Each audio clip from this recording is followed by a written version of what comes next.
Agora, eu estou contando tudo isso para você entender de onde vem a fragmentação. A fragmentação vem porque a sensação de cada pessoa sobre alguma coisa, ela é particular. Na medida em que eu digo se eu gosto ou não gosto de alguma coisa, não é se isso é cientificamente verdadeiro ou não, se existe um medo coletivo disso ou não, mas se eu sinto ou desejo alguma coisa ou não, isso é muito particular. E isso divide as pessoas extremamente. Mas não só divide as pessoas lá no mundo, divide as pessoas dentro da igreja. As pessoas estão cada vez mais divididas. Olha para o que o apóstolo Paulo está pedindo de uma igreja pós-moderna como Filipos. Ele disse, tenham o mesmo sentimento, o mesmo pensamento, a mesma motivação, os mesmos planos. Porque aquela igreja não tinha isso. E as nossas igrejas hoje não têm, as pessoas não têm o mesmo sentimento, não têm os mesmos planos, não têm as mesmas motivações. Cada um tem sua vida, cada um tem sua busca, cada um tem sua procura. Eu não sei como é lá na sua cidade, mas as igrejas que eu conheço funcionam assim. Cada um está vivendo a sua vida. Então as pessoas se encontram no domingo à noite, ou no sábado, no culto de jovens, e não tem muita coisa em comum entre elas. Elas estão juntas, mas não são uma unidade. Estão juntas, mas não são um corpo. Estão juntas, mas não sentem as dores uns dos outros. Porque a sua sensualidade, seus desejos, seu sistema sensorial, o modo como eles se sentem acerca de cada coisa é diferente. Eles não percebem as coisas da mesma forma. Por isso terminam não estando juntos. Então, fragmentação vai atingindo a igreja. Recentemente, alguém fez uma pesquisa, algum tempo atrás, para ver quais são os fatores que determinam o divórcio.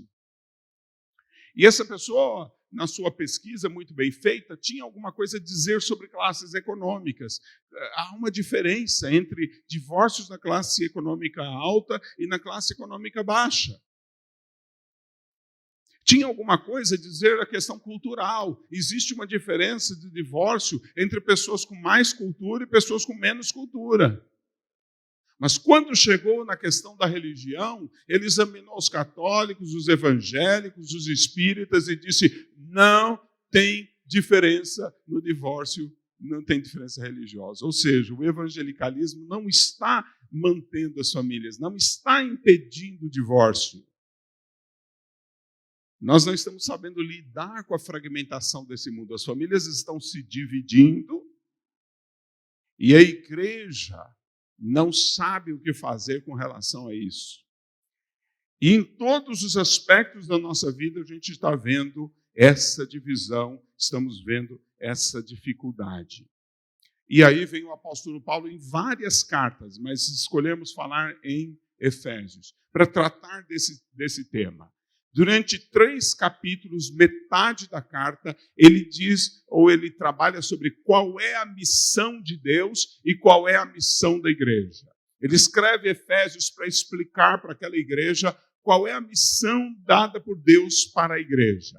Ele diz para a igreja no início do capítulo 4, na metade da carta, rogo-vos, pois, eu, o preso do Senhor, que andeis como é digno da vocação que foste chamado. Vocação, então, é a missão da igreja dada por Deus. Deus tem uma missão e ele não vai cumprir essa missão sem a igreja. A igreja que é responsável por tornar conhecidas nas regiões celestiais o plano de Deus, a pessoa de Deus, o que Deus quer dizer, quem ele é, o que é que ele está a fazer. E então ele diz o amém no capítulo 3, e agora ele começa um novo momento. Essa vocação, vocês precisam ser dignos dela, vocês precisam andar dignamente. Ele suaviza a voz no início do capítulo 4, dizendo, rogo-vos. Ele usa a palavra grega parakalô, você fala de perto, fala junto. estar próximo, falar no ouvido. Ele disse: agora eu venho falar com vocês, aconselhar vocês. Talvez a melhor palavra para traduzir para Calel seria aconselhar. Eu venho aqui aconselhar vocês como prisioneiro de Cristo, porque eu não posso, eu não tenho liberdade de falar o que eu quero, não tenho liberdade de dizer o que eu penso, eu devo falar aquilo que Cristo quer. Eu sou prisioneiro em Cristo. Estou prisioneiro nele. Né? Diz que ele usa no Senhor.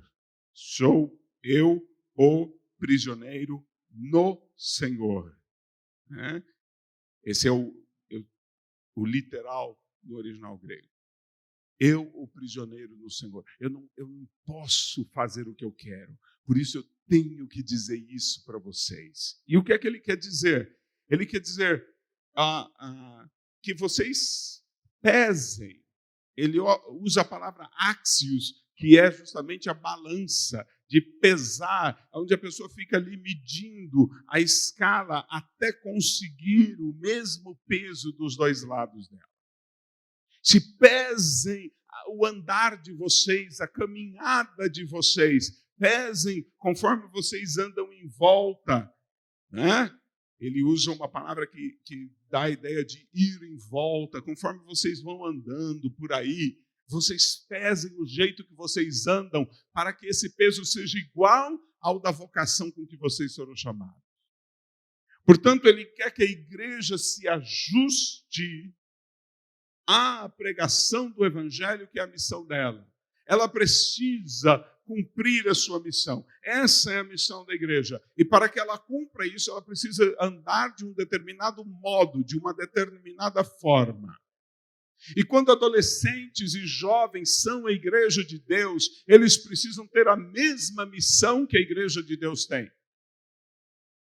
Infelizmente, a igreja brasileira não vê frequentemente os seus adolescentes, principalmente, e às vezes até o seu jovem, como um membro da igreja, como uma parte da igreja.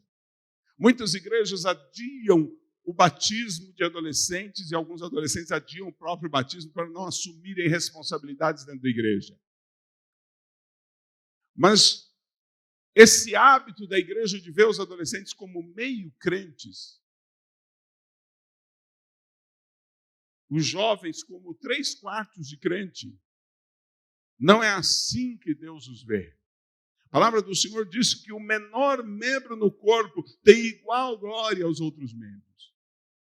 Portanto, cada pessoa que está dentro da igreja precisa andar de acordo com a vocação com que nós somos chamados. E aí o apóstolo Paulo começa a dizer como é que é esse andar. Ele começa a explicar para a gente como é que é esse andar. Ele primeiro fala de uma maneira mais breve, de 4 atitudes que nós precisamos ter para equivaler ao chamado que Deus nos deu, para ter o mesmo peso do chamado que Deus nos deu. Versículo 2: sejam completamente humildes e dóceis e sejam pacientes, suportando uns aos outros com amor. Então, dentro dessas 4 primeiras atitudes, que são ditas mais breves, numa sequência mais simples, ele disse: primeiro, sejam completamente humildes. Adolescentes e jovens, prestem atenção nisso. Adultos que estão aqui e que são responsáveis por orientar, pastorear adolescentes e jovens. Primeiro, vocês precisam ser pequenos, se sentirem pequenos. Eu sei que isso não combina muito, eu trabalho muito com psicólogos cristãos, e, de repente, o psicólogo cristão quer falar muito sobre autoestima, as pessoas precisam se sentir mais valiosas e tal, e a gente encontra esse monte de gente dizendo que, até esses dias vi aí uma frase que me parece quase blasfema, de um teólogo antigo, aí, antes do protestantismo, se eu não me engano, dizendo que você vale um Deus morto, né? Ou seja, isso me assusta, quer dizer que eu sozinho vale um Deus morto, né? Jesus só morreu porque Deus amou o mundo de tal maneira. Ele não morreu porque eu valia a morte dele. Morreu porque Deus amou o mundo de tal maneira. Então há um engano, mas as pessoas querem valorizar o que não é valorizável. Deixa eu dizer para você, com toda a minha paixão por psicologia, crente não precisa de autoestima. Precisa de outras estimas, outras coisas, mas não precisa de autoestima.